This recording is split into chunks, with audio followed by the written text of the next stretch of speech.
Now you got me wanting to do another Kendrick intro, bro. No, I'm just kidding. Alrighty, everybody. Hello.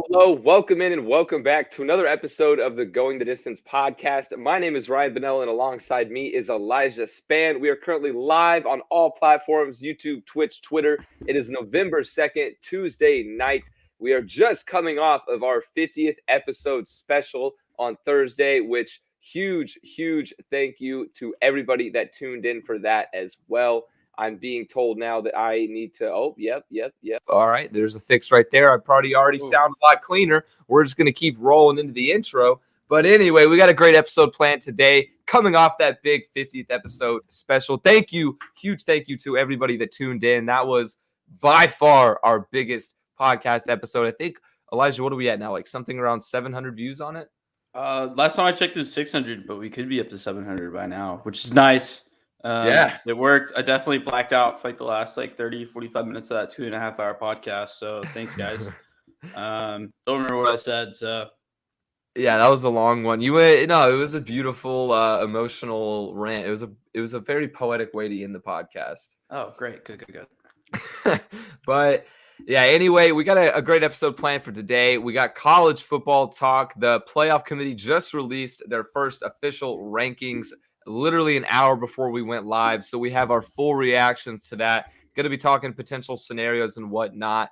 And then big news in college football. Gary Patterson and TCU agreed to mutually part ways. This is, if you've listened to us before, you know that we have very heavy ties to TCU. So we're going to go ahead and talk about this in detail a little bit. I think this is, it's just massive. It's gargantuan for all of college football, not only TCU. Alongside that, we're going to hit a lighter note. We're going to talk about the college football monkey gate with the University of Texas special teams coach. Stay tuned to hear about that. A little bit of NFL, how do you feel? And then rounding it out with love it or loathe it. But first, Elijah, I'm going to hand it off to you for your highlight and low light of the weekend.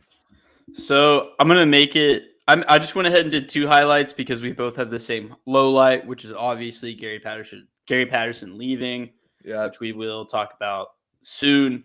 But my first highlight was Cooper Rush, that red-haired ginger man, that son of a bitch. He did it. He won Sunday Night Football prime time. I think we found the keys to beating Minnesota. If you don't have to, besides like late game kicks, is to just start your backup quarterback who's also a ginger, because Dallas did it last year. We started Andy Dalton, who was our backup, and beat Minnesota, and then started Cooper Rush, who was another Ginge, and he got the dub for us. So yeah, that was really great to see. And then my other highlight is midweek Maction is back. Oh yes, and I can't wait for that. Yeah, and my favorite part about Maction is probably just saying Maction, not necessarily watching the games. The games are okay, but they're trash TV, but they're like that kind of trash TV that you have to watch, Oh, yeah. It's the perfect thing to put on a Tuesday or Wednesday night. Because what really do you have going on in your life? Well, I mean, tonight, there's the World Series and whatnot. But oh, yeah. Well, I mean, like, in general. Yes. No, you're right. In any other week, I am very thankful to have football on the screen of TV. Going back to, though, your first highlight, I wanted to add a point about, Cooper Rush got the dub, too. But it was a great weekend overall for backup quarterbacks. Like Mike White of the Jets won, and who else was it? There was one more that got a win. It was just Cooper Rush and Mike White. I swear there was one more. Trevor Siemian was another backup. But didn't make his debut. Okay, fair enough. Yeah, fair enough. He also came in relief. Yeah, but my highlight really isn't sports related. It's more so just life related. It was Halloween weekend, my last Halloween weekend as a college student. So we went, yeah, had to live it up, had to enjoy it. Went to a Waka Flocka concert, so that was an interesting experience. And then I hosted a party for the first time, which was also an interesting experience. But actually, the cleanup and everything wasn't as bad as I thought it would be. So, really, for a Halloween party? Yeah, because people were nice, and 5 or 6 people came back over the next day and helped clean up in exchange for leftover alcohol. Because we had we made 2 giant tubs of punch, and so here's the recipe for the punch we did. I'll just do one of them. So for one of them, it was the orange punch for Halloween theme, and we did 2 like big, like 2 liters, I think, 2 bottles of Fanta, a giant 3-liter bottle of Sprite, a bottle of lemonade, and then we had a handle of vodka, a handle of rum, half a handle of Everclear, and then we threw in some lime juice and a singular Red Bull to each one, and that was our concoction for the night. Yeah, you gotta be careful with the Everclear, man. That's how accusations start coming out. Bro, no. We told everybody like Everclear is in the punch. No, so, I know, but I've had parties that I've been to, and then my friends were like, "Hey, we put like 2 bottles of Everclear in each punch," and then the next day, I think somebody was like, "We got drugged," and it's like, "No, you didn't. You blacked out, Becky." You drank a full cup and that's all you needed. you drink like 6 cups of punch. Like, dude, we all honestly though, like one cup though, and you'd be feeling it. Like you'd be feeling good. That's what it's for. Yeah, exactly. No, but we had like half a tub left over. But what was your costume? Oh, me and my girlfriend went as an 80s gym couple. You know, so we were wearing a bunch of neon and all that jazz. Nothing too fancy. We kind of did last minute Spirit Halloween vibe, but yeah. Did you do anything for Halloween with your adult life work schedule now? Saturday night I went out and I was a pedo priest, so I was basically just had a Spirit Halloween costume, but I put on gold rim glasses and shaved into a little pedo stash and pedo priest. So all right, well that works. Did you go out to 6th? Yeah, something like that. Around there. That area. All right, and then my low light is, like you mentioned, agreed. Same thing as you. We're gonna talk about it in a sec, but Gary Patterson is no longer the head coach of TCU, which is just, I don't even know. Words can't really describe the emotions that are felt towards this news, this decision, but we'll get into detail in just a second. But first, staying on the topic of college football, the committee, who I hate with a burning passion. I truly despise the College Football Playoff Committee because they are one of the most biased, clueless, just blatant liars of all of sports, right? I just don't like, I hate seeing them on TV. I hate their representatives. I hate all their decision making. I could go on and on about how bad they are, but let's talk about the actual rankings themselves. So starting from the top, let's just go ahead and start with the top 6 because those are the most important. We have Georgia at number 1. That was expected. I think everybody knew that was coming. And then here's kind of a shocker, but not really because, it's the playoff committee and they suck Nick Saban's dick. But Alabama at number 2, even though they are a 1-loss team right now. We have Michigan State at number 3, which I'm actually very happy to see. Oregon at number 4, which was a bit of a surprise. And that rounds out the current playoff if the season were to end today. And then the first 2 out would be Ohio State at number 5 and Cincinnati at number 6. So what are your initial takeaways from just this top 6 before we really get into the rest of the rankings? First off, I would just like to say that I'm completely unsurprised that they left Cincinnati out. I knew they were going to do that. I knew it. I've been saying it for, about a couple weeks now that they're not going to respect Cincinnati when this comes out. They're ranked number 2 in the AP and all the way down to 6 right here. But we've known this. We've known that they don't respect lower conference things. The college football playoff was made to make the Power 5 even stronger than they already were. They've just proved that. And as much as we would like to see a smaller school get some love, there is nothing in the world that Cincinnati can do to get into the college football playoff. I think this year, and I mean, I agree with all the points you just made about like how the little guys, they don't give them a shot. But I think this year, the only way, since I think Cincinnati still does have a route into the into the playoffs, even with the committee's bullshit. And that's only if Georgia wins out and they beat Alabama in the SEC championship. Because I don't think, even though the committee is super biased towards them, I don't think you can put a 2-loss Alabama team coming off a loss, like right after a loss, into the playoffs. I don't think you can do it over an undefeated Cincinnati team with a pretty big win over Notre Dame on the road, who's in their current top 10. I agree, but then you also have to think about Ohio State and Michigan State. If Ohio State wins out, obviously they're in it, and then Michigan State will be in it, or if they win out, and then you also have Oklahoma, who's at rank 7. If they go out and win a Big 12 championship undefeated, they will probably leapfrog Cincinnati.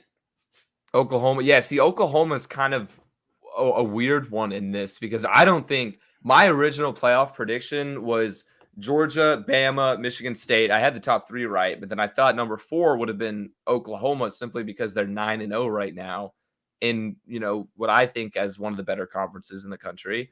This year, not so much maybe. And they still have to play Oklahoma State. They still have to play Baylor. So they still have 2 of their toughest games left. And I think that's a reason why they're kind of lower down right now is because they haven't played the top teams in the conference. Yeah. And they'll kind of do that thing where they're like, oh, well, that was your resume got immediately better as soon as you played those teams. So that's why you got leapfrog. Some shit like that. You know what I mean? So, yeah, and with the situation though with Ohio State too, that's another interesting thing because Michigan State, Ohio State, and Michigan are all in the top 7, and those are all 3 Big Ten East teams. They're not all just in the Big Ten; they're in the same division of the Big Ten. So only one of those teams is going to the Big Ten championship, and only one of those teams is going to be an actual playoff contender. Oh yeah, true. Because it's not even like they're going to face each other in the Big Ten championship. What's crazy is after all this madness, bro, right now, the Big Ten championship would be Minnesota against Ohio State or Michigan State. The Big Ten West is crazy weak because it's Minnesota in first. They're 4-1 in conference. Then Wisconsin, yeah. And then Purdue is above Iowa because they beat them. And so Iowa's in 4th in the Big Ten West. Wow. It's kind of crazy. Yeah, but then they'd still be the champion of the second best conference in college football. So it would still count for a lot. I don't think that there's I think there's going to be a clear and cut winner with a max 1 loss at the end of it because you either have Ohio State or Michigan State who are going to play each other. And if Michigan State wins, then there's no way that they lose to Wisconsin or whoever. And then Ohio State's probably rolling. And I'm sorry for your Michigan prediction, but I think Michigan's season is just going to turn out to just be a really, really good one instead of a great one. They might end up burning out in classic Michigan fashion. Yeah, based on the way they choked the Paul Bunyan game. Yeah, that was not fun to watch, even though Kenneth Walker had himself a day. But with this Big Ten situation, I think no matter who comes out, because it would be interesting now if Michigan State beat Michigan, and then Michigan beats Ohio State, but then Ohio State beats Michigan State. Then all 3 of them have 1 loss. That makes everything even crazier. The odds of that happening are very unlikely, but it is entirely possible with the way the Big Ten has been panning out this year. So that's something that's definitely going to shake up in the next few weeks even. So there's no way there's going to be 3 Big Ten East teams actually in consideration long term. Yeah. But there's no way. What's even crazier, I think, than that is the Pac-12. Not so much their conference as a whole, but Oregon at number 4. I did not see this coming whatsoever. Yeah, they had that stumble against Stanford, but they've been winning games since then, which was 3 or 4 weeks ago now. Yeah. And they had a tough game against UCLA, but they came out on top. But I could still see Oregon as dropping another game. I could too. Especially because the Pac-12 has such a tendency to beat itself up and screw themselves out of the playoffs. But But I do think that this having Oregon at 4 right now is a college football playoff saying if Oregon wins out, they're in. That is true. You're right. I do think that is like basically their way of saying that. Yeah. I think that's what they're saying here because I mean that's kind of like a big complaint is that the Pac-12 hasn't been able to get in for a while, and so I don't know. Maybe they're trying. College football is trying to tap into that West Coast market a little bit more by putting Oregon at 4 and putting some more buzz around the area in the region that is the West Coast. Would be a reason for doing that as well, because I really do think that the CFP considers that kind of stuff.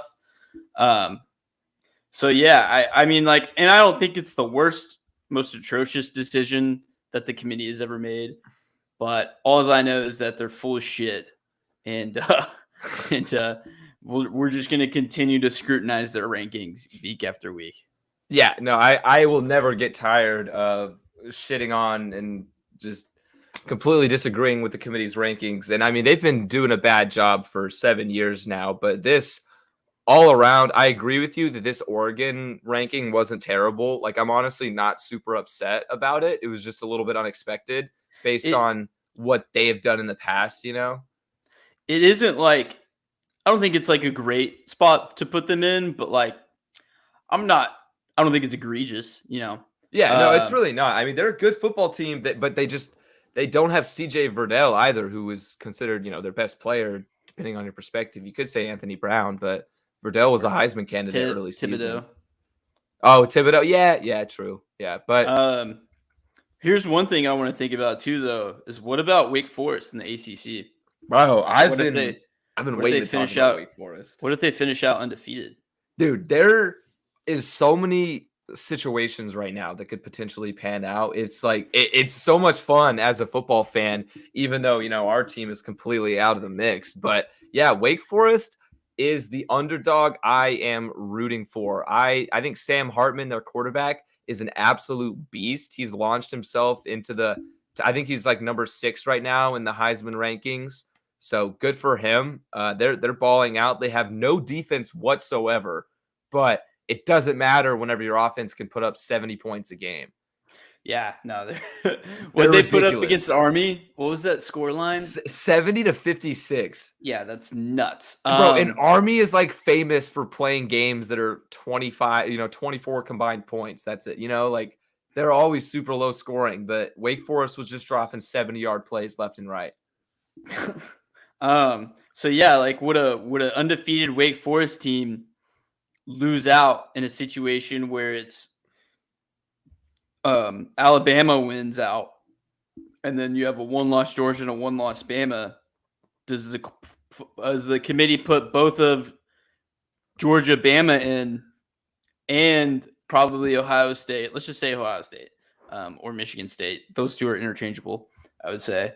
And then Oregon, would they get put in over Oregon or would they get put in over Oklahoma too? You have to factor in Oklahoma. So would an undefeated ACC championship get left out for 2 SEC spots? I think they actually might, and it's also has to do with the fact that they're Wake Forest, because if you were to put, an undefeated ACC championship with an orange logo that's a paw print, Clemson, they'd be in the top 4 immediately. So right. I think Wake Forest, they're still a little bit skeptical of them, which is fair because Wake Forest kind of just came out of nowhere this year. So, damn, that's tough. There are so many potential situations that can come out of this. Like we've already talked about the Big Ten, and that's going to shape itself out. But yeah, that Alabama and Georgia game, because I can already tell that's probably what's going to happen is both teams are going to win out and Bama's going to win the SEC championship game. And they're both going to have 1 loss, and the committee's going to want to put them both in. But if that happens, right, then yeah, like you said, if Oregon wins out, because Oregon and Wake Forest, their situation is completely unrelated to the SEC and Big Ten. Like nothing will be affected there. So they could literally win out. Wake Forest could win out. And then that's 2 conference champions, one only with 1 loss. And I mean, based on the way they're ranking Oregon right now, they would want to put them in. So then would you put those 2 teams over a potential 1-loss Big Ten champion? Which is, and that's not even that's not even thinking about an undefeated Cincinnati. There's fucking right, who's an afterthought at that point. Yeah, you're right. I honestly, now that we're even like opening it up to like the Wake Forest conversation a little bit more, that just makes me think Cincinnati's completely done for. Yeah, there really probably is no Yeah. route for Cincinnati to get in. And then if we have 5, undefeated / one loss conference champions in the Power 5, like who gets left out? Probably the ACC, right? I would say so personally, if Wake Forest it's wins Wake out, Forest. if Wake Forest wins out and Oregon wins out, I would put Wake Forest in over Oregon. Okay. Oregon has that one loss, and it was an unranked opponent. So, but I they think also have the best win. that's true. That's true. I mean, looking like Wake Forest, their best win was probably, you can't really say they have a great win. I mean, they beat Syracuse in overtime. They beat Louisville by 3. So honestly, yeah, I would say that's tough, man. That's really hard because you're right. The ACC looks incredibly weak this year. With no Clemson, with no UNC, they're a weak conference. Looking at their schedule, I'm not very confident that Wake Forest is going to finish out the season undefeated. We're just kind of talking for shits and gigs right now. They may, bro. I mean, I don't know. I really think they're better than UNC. Crazier things have happened. I think they're better than UNC, not, which is who they play this weekend. Yeah, I think they're better than UNC too. UNC 4-4. Man, what a disappointment. I know, dude. What a big disappointment. And then, you know what? I could see them. Oh, that's at home. NC State would have been a team that I could see them losing to. Clemson, no. Clemson is just in shambles. And yeah, Clemson. And then, dude, they covered. Did you see their cover this weekend? Yeah, dude, that was ridiculous. Oh my god, bro. I was ecstatic. So I forgot the exact situation, but I think they were up by they're up by 3. Yeah, okay. So they were up by 3. It's a 3-point game. Or no, they're up by 4. They're up by 4 because they covered by 1 point. And it was a 9-point spread. Yeah, up by 4. I forgot who they're playing, but they were running a last-second play. They're playing Florida State.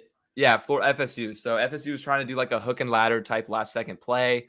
Ended up fumbling it, and Clemson ran it back as time expired to cover the spread of -9, which was their first cover of the season. Dude, I actually had, I had it as a pick, but thank God I didn't have any actual money on it because I would have thrown a brick through my TV. Yeah, because I know we had that one on Taylor Fade. That was one of my picks. I was like, you've got to be fucking kidding me. I was like, thank God I didn't put money on that. Nah, but just this, I think overall, looking just top to bottom, all the way from 1 down to 25, this might be legitimately one of the all-around worst playoff rankings that we've seen from the committee. Usually they differ from the AP poll, but this was pretty drastic. I think we've talked about the top 6 enough. Let's talk about the rest of them. So, there were 6, I think it's 6. Yeah.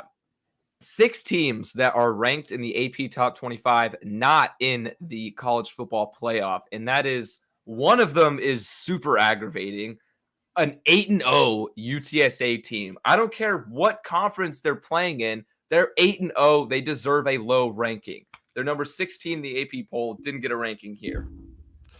Another one is Houston at number 20. Number 21, Coastal Carolina. Number 22, Penn State, which is actually kind of shocking for the committee.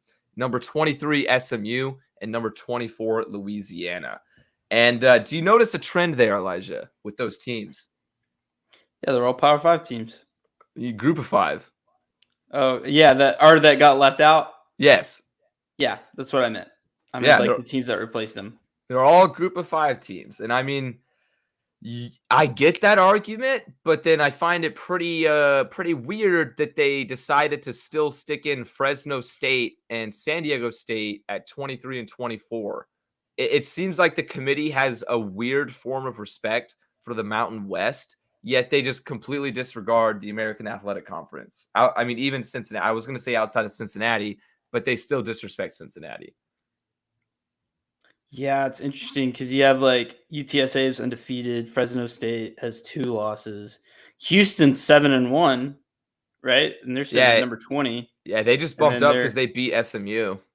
Right. Who's, really, really good and, plays in the American Athletic Conference, and then show no love in the college football playoff, which I think, in terms of just like pure, how good a team is I think might be even bigger disrespect than UTSA being left out. But it's crazy to me that a team ranked 16 undefeated in the AP is completely left out of the college football playoff ranking. Yeah, like there's usually some differences, but I mean that's pretty major. That's a pretty polar stark. opposite. Yeah. And then even just some of the lower rankings too. Like I'd say I agree with 11 through 18, with like Kentucky at 18, Oklahoma State, Baylor at 11 and 12. That makes sense. But then you get to number 20 and we have Minnesota, who is 6-2 on the year, haven't played anybody. And one of their losses is a home loss to Bowling Green, despite being 30-point favorites. That's a ranking I really don't understand. And I get it that because they're, I guess, right now slated to go to the Big Ten championship game. But then I also don't get right behind them Wisconsin at number 21. They're 5-3 and have looked absolutely abysmal on offense. Like they cannot get a first down to save their life. Yeah, I mean they did have 2 weeks in a row now where they got in the dub, but still Wisconsin ranked and leaving out UTSA, Houston, Coastal, SMU, and Louisiana is just atrocious. Yeah, it is. And I mean, I would actually like to see, a matchup of Wisconsin, who is a complete defensive team, against one of the, unique offensive schemes like SMU or Coastal Carolina out of the group or five. Because, I mean, they just put up like 50 points a game no matter who they play. So, like, that, sure, they're a group of five team, but I feel like they could actually compete with, a team like Wisconsin this year. Coastal? Yeah, like Coastal or SMU. I feel like they could compete with Wisconsin this year. Houston, dude. Houston's good, man. But I like their coach. What was his name? Old guy he used to do for Holgorsen, Dana Holgorsen. Yeah, Holgorsen with the big fan of him. Bald spot that looks like a perm flying around everywhere. Yep. Yeah, classic. Love that guy. I was kind of surprised when he took that Houston job. Yeah, he had falling out at West Virginia, and Houston's still in Texas recruiting. It's a good program. Yeah, but speaking of coaches, I think that really wraps up all of our college football playoff reactions, unless you have any last-minute comments, concerns. Nah, let's move on. Let's talk about GPAP. Yeah, so staying on the topic of coaching changes, as we mentioned before, Gary Patterson, long time head coach of the TCU Horned Frogs. We're talking over 20 years as the head coach, which is something you rarely hear about in modern college football. He had the second longest tenure in the nation. I'm blanking on who he is behind. Mark Ferentz for Iowa. Yes, nice. So yeah, it's a sad day, and we're not just saying that because we're both Horned Frogs, but it's a sad day for all of college football. I mean, Gary Patterson is thought very widely known as one of the greatest defensive minds that college football has ever seen. Sure, he had a bad last couple of years. His defense wasn't what it used to be. Doesn't matter. Take it with a grain of salt. He still revolutionized parts of the game. He still educated generations of future coaches. You saw Baylor coach Dave Aranda came out saying that he used to study Gary Patterson's defensive schemes, just watching tape on his phone when he was first becoming a coach. Like, guys look up to Gary Patterson in this industry, and it's just crazy to think that it's like actually real. This is actually happening. Lincoln Riley actually just made some comments about Gary Patterson being fired, and also Matt Wells for Texas Tech saying that, Gary Patterson being fired and not having in the Big 12, especially midseason, is just, he said that was so foreign to me, and he really had a big issue with it. So that's another thing to point out there. And it sucks because like all of my cognizant life and yours too, watching TCU football, it's been GPAT. It's been Gary Patterson. Andy Dalton years, Trayvon Boykin years. Even back in the LT days, man. LT days, man. Just everything. It's all been GPAT. And then we were like a nothing program, and he turned this into relevancy. He turned it into a nationally recognized name, not just in the realm of football, but his Rose Bowl has done more things for this school than any one event has for my alma mater, TCU. So him leaving and being fired is just really, really it was sad, and it felt like I'm losing somebody that I knew. Yeah, it's really weird to think about it like that, but just like kind of the emotional reaction was very similar to, I don't know, kind of lose, not to compare GP to an animal, but I mean, it was like kind of losing like a family pet, or like even like a high school breakup, that kind of feeling after that. I don't know. It was just like, I felt like I you lost thought would something. always be around. Yeah. Like a celebrity death, like a really, really sad celebrity death. Yeah. So yeah, it's like, why is this decision affecting me like this? Yeah, man, it's just all, going to TCU games with my grandpa, stuff like that. And just, it's always been Gary Patterson. And so it's sad to see him go. Is he gonna continue coaching? Yeah. Yes. So actually, it's interesting how this all went down a little bit. I was, I went to the press conference today, got a little bit of inside scoop on it all.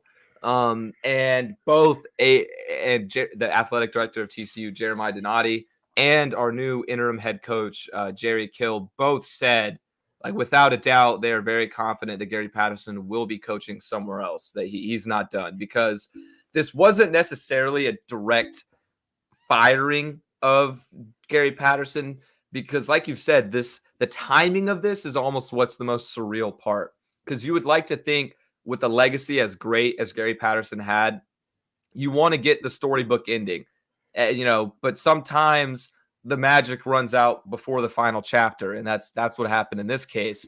And I was very surprised to see it happen mid-season. I thought for sure if they were going to move on, they would do it at the end of the year, and that's kind of what they tried to do. So Jeremiah Donati met with Gary Patterson, informed him that they would be moving on at the end of the season, and they asked him to stay on as head coach until the end of the season, kind of like Coach O is doing at LSU. And they wanted GP to actually stay at TCU and take on an administrative role. So not on the sideline, but something still involved with the program and the athletics department, but more so in the suit and tie box office role of everything. Mm-hmm. And Gary Patterson was not interested. He said that he felt it would be in the best interest of the team if he were to step down immediately and not finish the season, which interesting decision, but I mean, I respect it. GP probably knows best, and he declined the job offer and agreed to mutually part ways so that there's no contract binding him from searching for another job. Yeah, that's crazy. And another thing that's interesting too, he's sitting at 180 wins or 181. Yeah, 181. And so I just think it sucks that he wasn't able to get win number 200 with the program. I know. I thought about that too. It was so close. Only a few more seasons he would have been there. Yeah. I mean, if we had finished out his contract, if he'd have been able to turn around, he could have gotten in realistically 3. Yeah. No, I mean, you're right. And that's another thing too, is turning it around and everything. This has by far been really just, we have not met any expectations we had for TCU. And the irony of it is, like you said, GP literally built this program. Without Gary Patterson, there is no TCU football that we know today. There is no Big 12. There is no profitable athletics program for TCU. I mean, he really did so much just beyond football. Yeah, we were literally a dog shit program. Yeah, and so the irony of it all is that he built up these expectations, and now he's getting fired because he's not meeting his own expectations that he has provided for the team. Yeah. It's kind of ironic, but I think it was time. It did seem, after the West Virginia game was the first time I had really thought about it, because I have been defending Gary Patterson since the moment I stepped on campus. I've been telling people, you don't understand this guy's a fucking legend. Like, this guy is one of the greatest of all time. Like, you don't know football if you don't realize that. And then it really got time where I was like, okay, it seems like it might be time. Yeah. I got more closer and closer to it this season, but I was always kind of like, well, he did kind of make us, so maybe they'll give him some extra time, but I guess he was already on that extra time. Yeah. And so, yeah. And I think another thing that has to do with it too is I was reading, potential ESPN article talking about, naming some of his potential replacements. And the guy that wrote it said that, TCU might be a really, really desirable place with a lot of expectations nationally for coaches around, because UT and OU are leaving the Big 12. And so TCU is in the center of this DFW recruiting hub and could be the next big dog in the Big 12. I think this is actually, in the grand scheme of things, this is perfect timing, because you're always going to take a hit in a coaching transition, unless, I mean, there's miracles, there's the oddities out there of just smooth, perfect transitions to a bigger, better team, but you're expected to lose recruits. A few guys are probably going to transfer. We're going to lose a couple assistant coaches. There's going to be growing pains in this transition period, but I would much rather that be right now than whenever the new Big 12 is formed with Cincy, UCF, because TCU, you're right, 100% has the capability and the opportunity of establishing themselves as the top dog of the conference. It's between them, Oklahoma State, and Baylor. And I think TCU is ahead of Baylor, and Oklahoma State's playing a new brand of football. They're getting used to it. So I don't know. I think it's good timing for us to make the switch. Gives us time to really adjust if we do make the right hire. If not, we're fucked either way. So It really comes down to the hire. Who do you want it to be? Good question. It's just uncharted territory for TCU. I mean, in the past 2 decades, never had to consider a coach. So, like, I don't know what to think. I have unrealistic options and more realistic options. So my unrealistic options and my dream would be Coach O from LSU. I want to hear "Go Frogs, baby." That would be sick. It'd be electric. That might be a little unrealistic. I don't know, though, because if you want to talk in the Big 12, he might be looking for a rebound. Coach O would definitely use this for a stepping stone to get back in the SEC, but whatever. Coach O can use this however he wants to. He could use this awesome. as a towel for for some unexplicable acts. But I don't think TCU would ever consider it, though, based on his recent antics. They don't want any of that. Apparently, dude, I heard that, with some of the Coach O stuff, it might not be as accurate. Some of that reporting might not be 100% true. Yeah, I did hear like the bringing kids to practice wasn't confirmed. And that the wife was pregnant. I think he still might have hit on a wife, but she was not pregnant. Okay, so I guess the details are mixed up in there. So if all that's getting mixed up, then I'm not really sure what entirely to believe with all that. But I mean, Coach O is like a name I haven't heard for any vacancy. I haven't heard him talked about the USC job at all. Well, that's because he was already the interim coach at USC, and then they didn't offer him the job, and he was really salty about it. That's true. I didn't even think about that.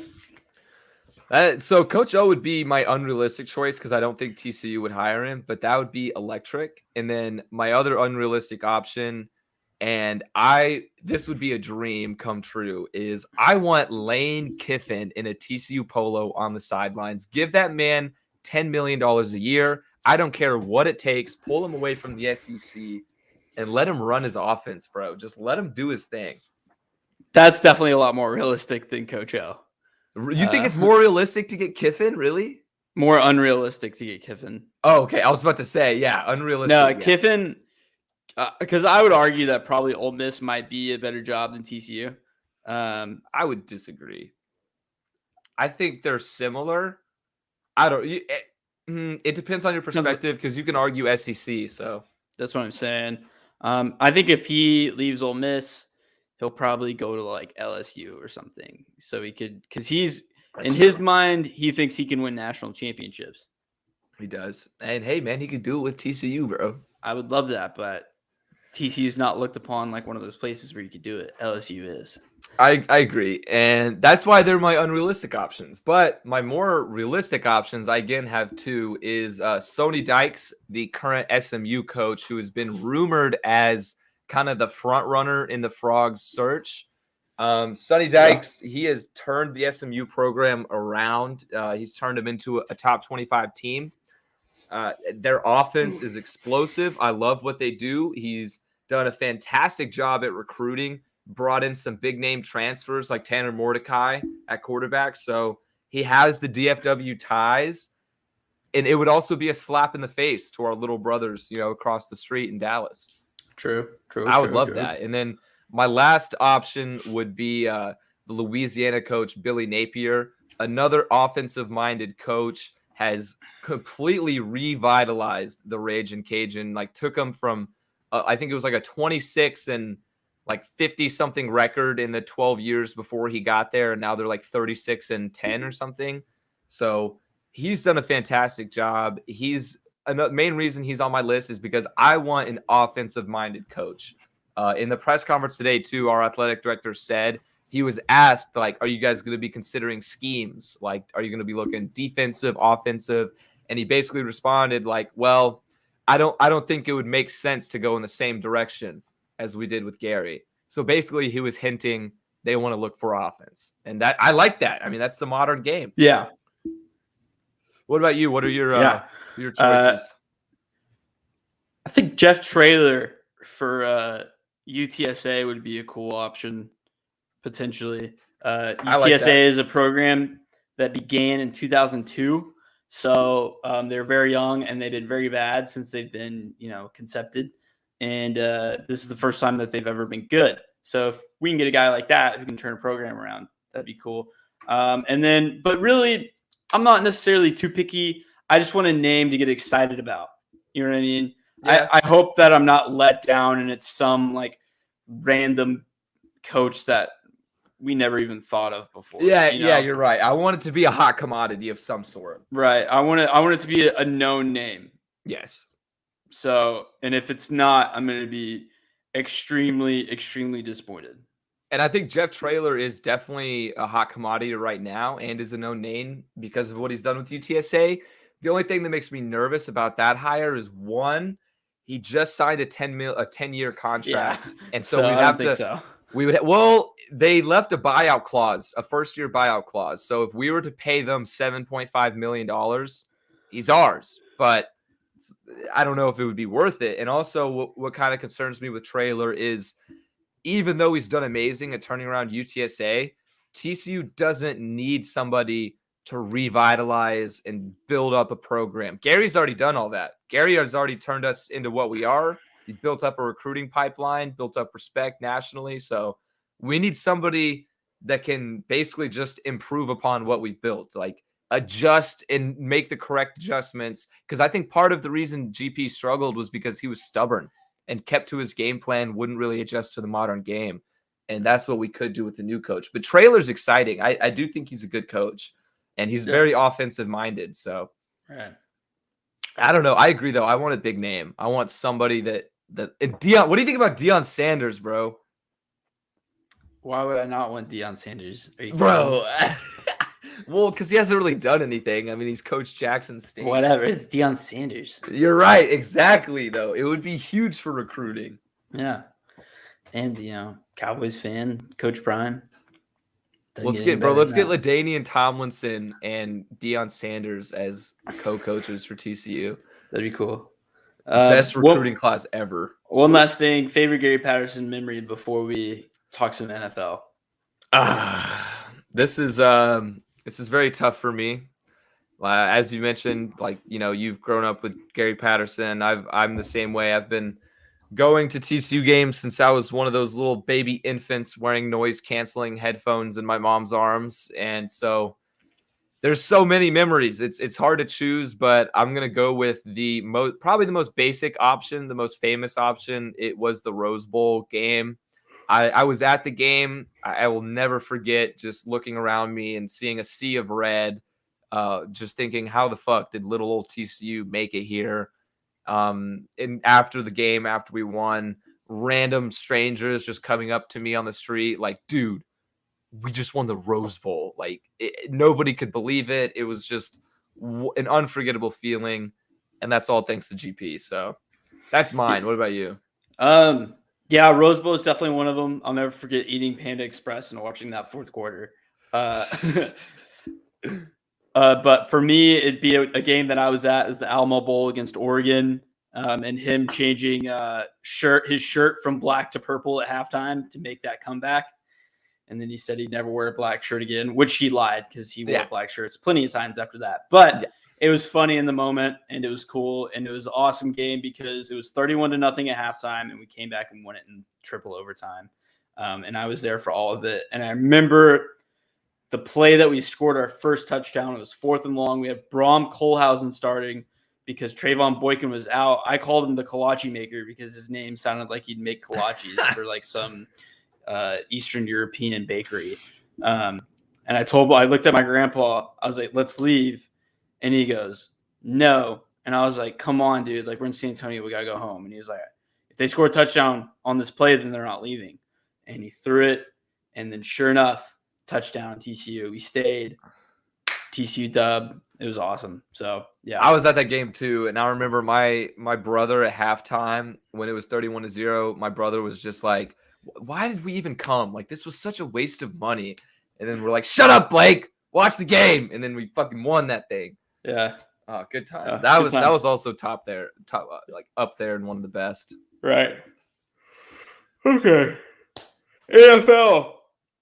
How do we feel? Bengals lost to the Jets. Yeah, I'll take this one because I'm a little.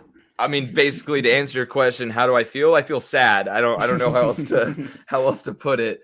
The Bengals were 11.5-point favorites. This was kind of a game that myself and other Bengals fans had written off as an easy dub. I thought we were going to 6-2, going to stay on top of the AFC. I thought life was great. My time on top of the world was very short-lived, and it's back to Bengals fan, back to being a normal Bengals shit. I do think, though, one thing I want to say is I think the Jets are better than a lot of people are giving them credit for. That game, it wasn't the Bengals playing bad. I mean, the Jets played a hell of a game. That was probably Robert Saleh's best game coached ever. Like, they did everything right. Their 2 wins are against 2 pretty good teams, which exactly is weird. It's weird. So we're just gonna pull a Titans now, and we're gonna go on a win streak after that. Yeah, that'd be chill. Yeah, that was definitely surprising when I saw that. But Mike White, did you see his tweet? He loves his white receivers. Oh God, what did he say? He said, "I love my white receivers," and all. Oh, he literally tweeted that. Yeah, but it was like it's play on words, I think, because Mike White, his wide receivers. Yeah, well, either way, they're his white receive. Yeah, 405 yards. You see that bet? Yeah, dude. Somebody put like $1,000 to win like 126 grand. That's nuts for him to be like the leading passer of the week. Yeah, good for that guy. Yeah, good, but bad for the Bengals secondary shit. Bad for the Bengals secondary. Okay, I will say though, we got fucked though. Actually, it was 3rd and 11 with 2 minutes left. We were down by 3. We stop them behind the line of scrimmage, and then the refs call unnecessary roughness, give them a free first down, let them run out the clock. Like, oh my God, that was frustrating. But anyway, let's move on. Von Miller is now a Los Angeles Ram. I feel weird. I don't like it. I don't like it one bit. I mean, sure, it's cool that Aaron Donald, Jalen Ramsey, and Von Miller are all on the same defense, but I think every NFL fan knows that Von Miller doesn't even want to be in Los Angeles right now. Von Miller wants to be in Denver still. So that's where his head and his heart lies. So I think this is just weird. Yeah, I feel like the Rams just really don't give a shit about draft picks. I was about to say something similar, yeah, because they kind of just shoveled him up. I mean, what were the picks? Do you know? I forget the exact numbers. It wasn't first day, it was second day draft picks. It was the 2nd and 3rd this year or next year's draft. Second and 3rd round. So like after this offseason. Yeah. So they're not gonna have 1st, 2nd, or 3rd round. I get it that Von Miller is an 8-time Pro Bowler. He's, arguably a top linebacker of all time in the NFL. But regardless of how good Von Miller is, I just find it kind of weird to think that you could get him for so cheap. You know what I mean? Honestly, But he's old. He's old. Yeah, he's old. But like I would take a second and third round pick over a high first round like the Rams could have offered. And the first round would have been like years away. And second and third round, like Jimmy Garoppolo, when he was a hot commodity, only went for 1 second. So it makes sense. I felt like it was a pretty good trade in terms of value for both teams. I think it was the right pick haul. They didn't overvalue him, but they didn't undervalue him because like it's not like Stephon Gilmore for a sixth. You know what I mean? It's a second and a third. Yeah, that's true. Yeah, because I mean, Stephon Gilmore probably has had more of a recent impact than Von Miller has. I mean, when was the last time you really heard of Von Miller making headlines? Well, he was hurt all year last year, but yeah, true. I mean, he's also in the last year of his contract, so it's really interesting. I hope the Rams sign him or else they just wasted a second and a third round pick, especially if they're trying to win a Super Bowl this year. Their Super Bowl or bust. Yeah, Rams are going heavy for Super Bowl, and hey, that helps out my my prediction. Rams Bills in the Super Bowl looking pretty strong right now. Well, actually, also now that I think about it, if Von Miller walks, they will definitely get a conditional pick out of it. Probably a third or fourth round pick. Makes sense. Conditionally. So they're not losing everything if he walks, which is interesting. Okay. Next up, Henry Ruggs charged with DUI involving death. This is bad. This shit came out of obviously anything of this magnitude and stuff like that with an athlete kind of comes out of nowhere, but what the fuck? To answer the how do you feel, what the fuck? That's basically what I have to say. I mean, it's hard because yes, they're human. Everybody's human. Everybody makes mistakes, but how stupid can you be? Yes, it really blows my mind. It blows my mind when people that have this career that are so gifted athletically and just have the rest of their life cut out for them can just throw it away by doing shit like this. Yeah. Because this could very well ruin the rest of his career. Dude, he's going to go to jail. He might get involuntary manslaughter. That's fucking... jail. Prison.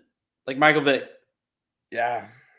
And I don't think a team would hire him again. I don't think so either. No, I mean, especially with as deep as the wide receiver position is and as replaceable as they are. Yeah, why would you want to deal with that? But damn, he was their first round pick, bro.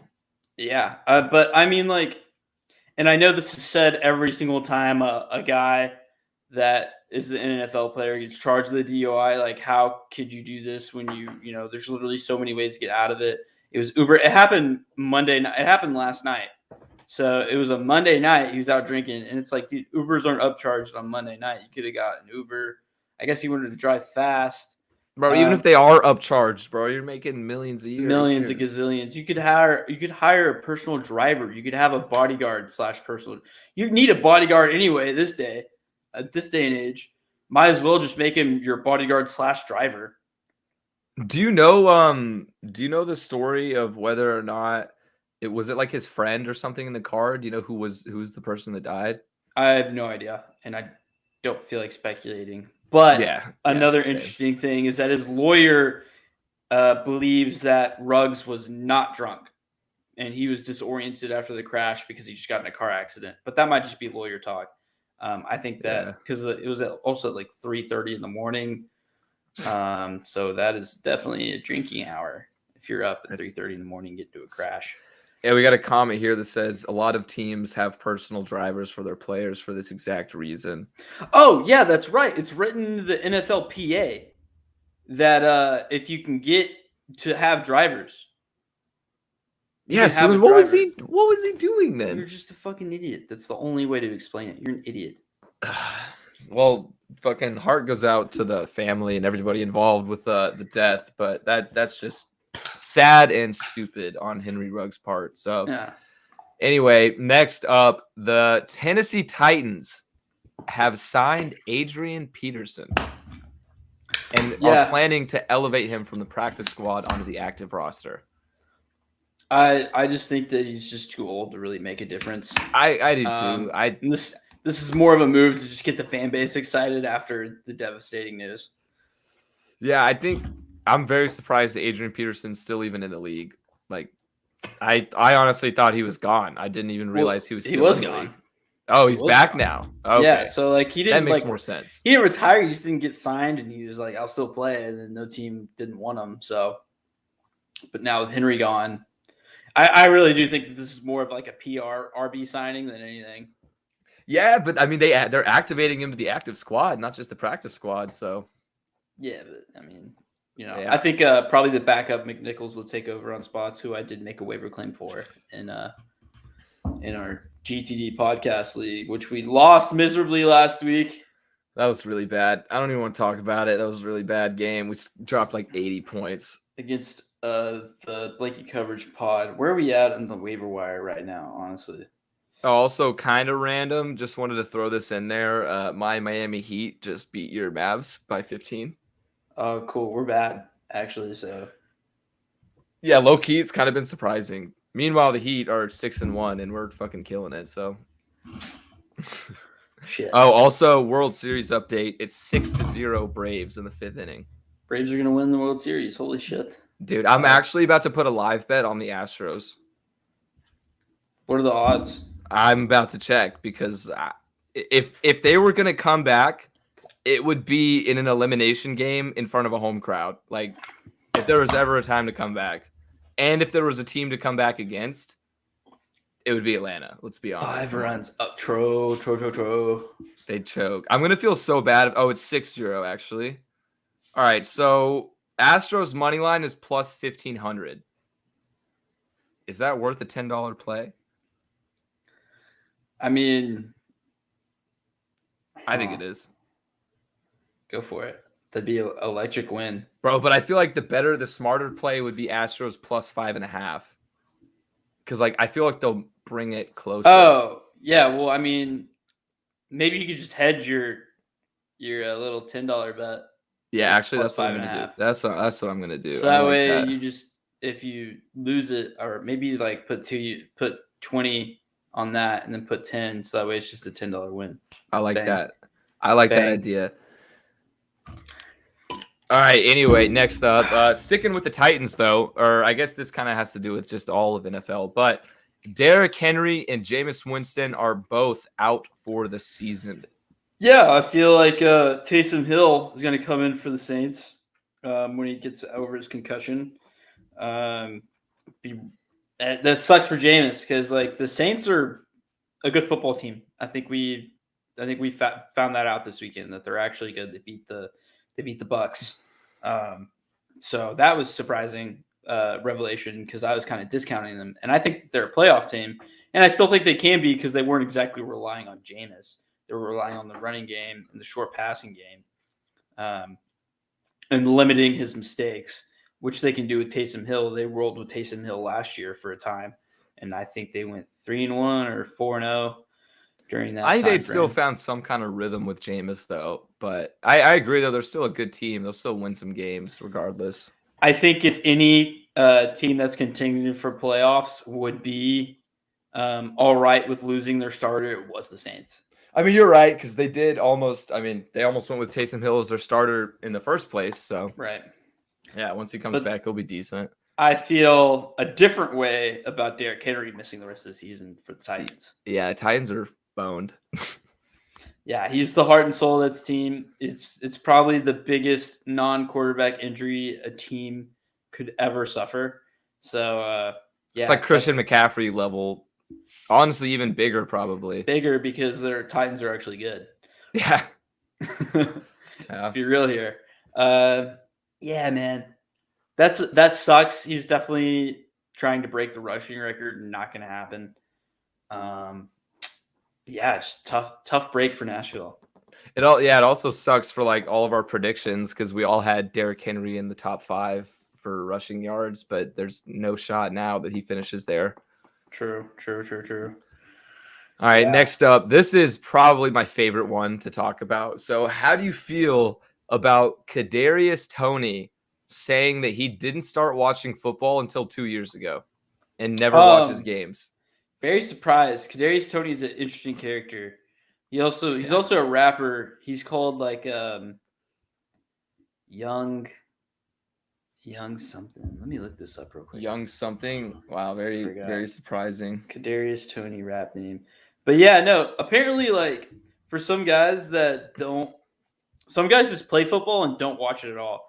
Like when Ryan Tannehill was a rookie and he was drafted, he was on Hard Knocks and he didn't know like who was in the divisions and conferences. Like he didn't understand like rivalries and shit. He just knew that he played football.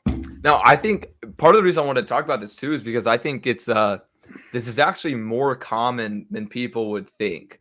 Because like one of my like best friend from high school plays NAIA football, and yet although I mean it's completely different than like playing in the NFL, you would still expect a high level football player to have a passion, watch the game, keep up with it, and everything like that.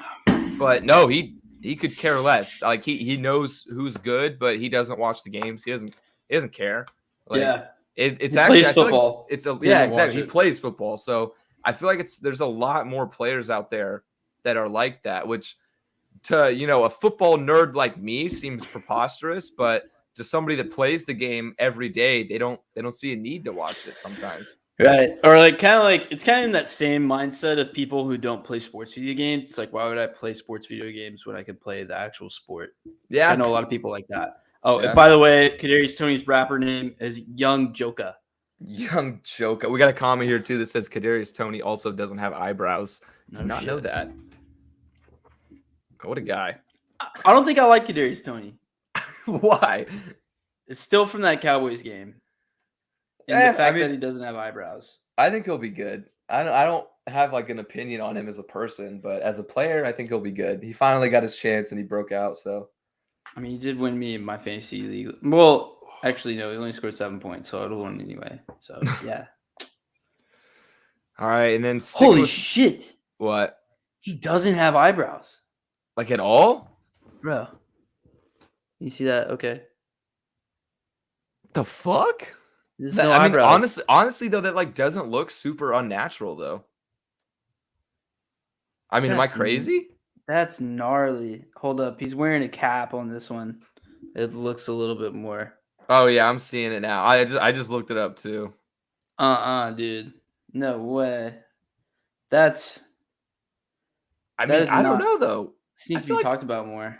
I feel like it doesn't look that bad. It looks pretty bad, dude.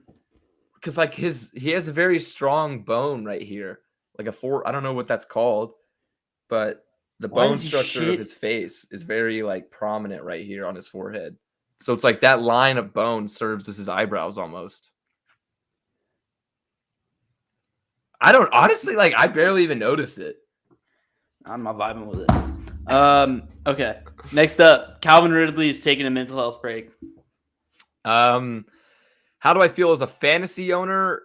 Sad and led astray. I mean, you can't discount mental health. I don't know exactly what's going on with Calvin Ridley, but gotta hope he's doing okay. I would hope that there's been rumors and talks about him literally retiring from football. So I really, really hope that is not the case. But yeah, I mean, I don't really know how to feel. Like, I guess I'm just gonna go with my fantasy manager mindset, and I'm pretty bummed. Yeah, I thought, I was kind of thinking about it when it got announced, and I was like, is this really kind of a message that we want to send out? Is that like, it's like you quit, or you not quit, but it's okay to just like dip out on your job, because that's his job, right? To play football, he gets paid for it. Yeah. Send to like kids that, you can just not go to work whenever you feel like it. But then I went through the thought process of, like, what if this mental health break saves his life? Yeah, no, I mean 100%. That's why you can never discount it. So it's it's always tough to talk about. Yeah, which is what he's doing right now. He's fighting for his life, and so I have to respect that. And then last but not least, Deshaun Watson wasn't traded at the deadline, and I'm just going to say the one thing and then I'm not going to talk about it anymore, is that thank God, because I'm tired of hearing about it and pretty tired of talking about it. So, yeah. Part of me wanted to see him get traded to the Dolphins just to see how that would shake up. But I mean, I agree. I'm kind of glad that it's over and done with, and I'm also kind of glad that Miami seems to be giving Tua a little bit of a chance. Maybe I think he still deserves a little bit more time before they completely give up on him. So, yeah, I'm happy with it. Good 6 months with no Deshaun talk. Very much looking forward to it. All right. Let's hit some love it or loathe it. Let's do it. You want first or me? Yeah, I'll go first up. Okay. Islam Makhachev took Hasbullah to UFC 267, while Dan Hooker had Abdul on his side. That's hilarious. I love this. This was kind of this wasn't the biggest fight of the weekend, but Islam Makhachev is a huge name to look out for in the lightweight division. He has Khabib in his corner. He has people believing that he's the next champ, and to see him with Hasbullah was one of the most unexpected things ever, because Islam is a very quiet and reserved fighter, doesn't really do too much in the media. And so to see him taking part in this kind of like TikTok trend per se with Hasbullah versus Abdul was pretty funny. I love Hasbullah. Yeah, I'm team Hasbullah, so everybody is. Yeah, I was about to say I don't really know the other kid as much. I just know him as Hasbullah's enemy. Yeah. So, anyway, it still freaks me out that he's 18. Still freaks me out. Okay. Next up, we got Kenneth Walker III is now first place in the Heisman race after a 5-touchdown performance. I'm going to love this one as well, because I think it's nice to see a running back getting some credit, because coming into the preseason, all of the focus was on the quarterback, Spencer Rattler, not Matt Corral as much, but Spencer Rattler, Sam Howell, DJ Ugabuga, all those guys. And now the running backs like Kenneth Walker, Sean Tucker are shining. And I'm glad to see Walker get the recognition, and I hope a running back wins it, honestly. Bryce Young still has a chance, though. Tottenham Hotspur sacked Nuno Santo after just 4 months as manager. Appointed Antonio Conte 2 days later. That was wild to me when I saw that. Yeah, so ironically, as an Arsenal fan, I'm gonna loathe it, because just as a soccer fan in the grand scheme of things, yes, Tottenham was struggling, but to fire a manager after just 4 months is pretty harsh. I don't think he had enough time, but I do think that Antonio Conte, their new guy, is a much better hire. He has much more experience in the Premier League, but I'm gonna loathe it for the fact that it was too early of a decision. Also, we skipped one with the Manning cast. Oh shoot. Yeah, I just want to say, I've heard that European soccer fans are crazy about firing managers quickly as soon as they don't produce results.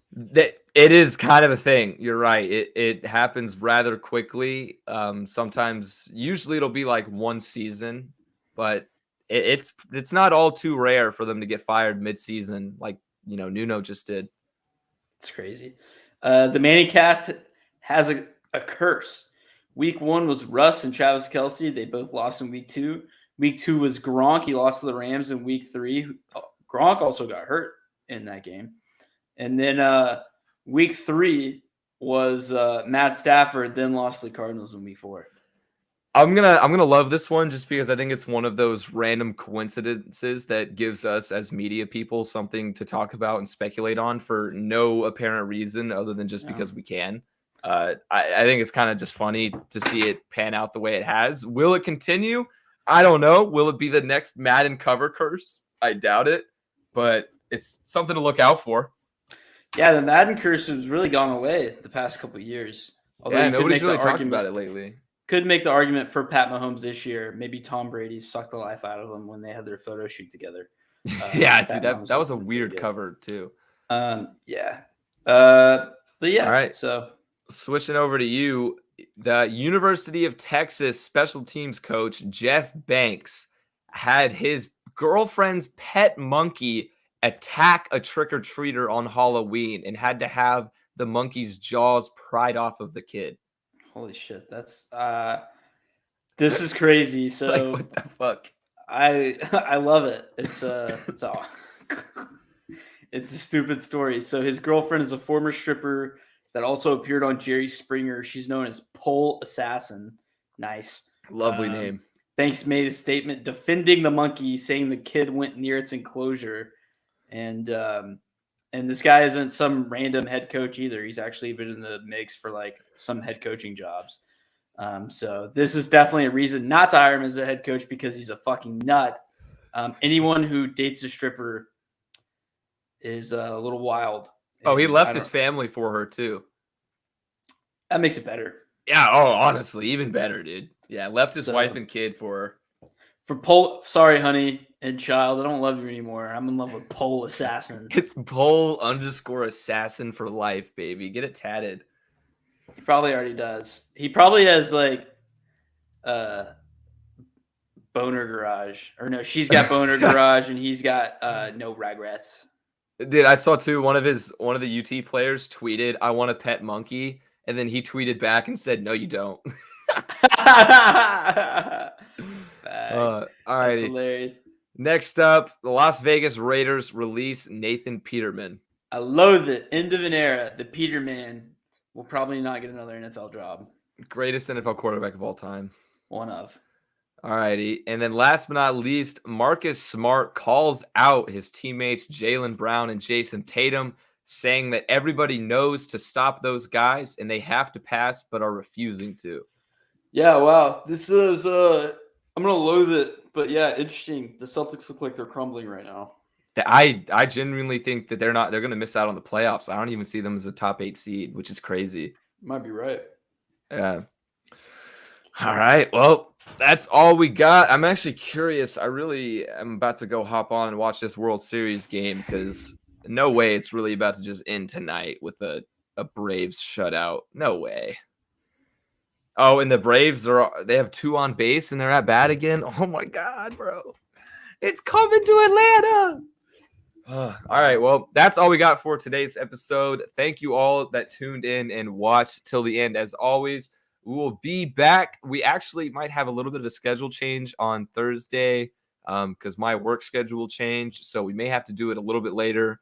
Elijah forgot to mention that. So we'll figure that out and then post on our Twitter and whatnot, our official plan for our next live stream. But regardless, we will be back on Thursday live on Twitch, YouTube, and Twitter for another episode of the Going the Distance podcast.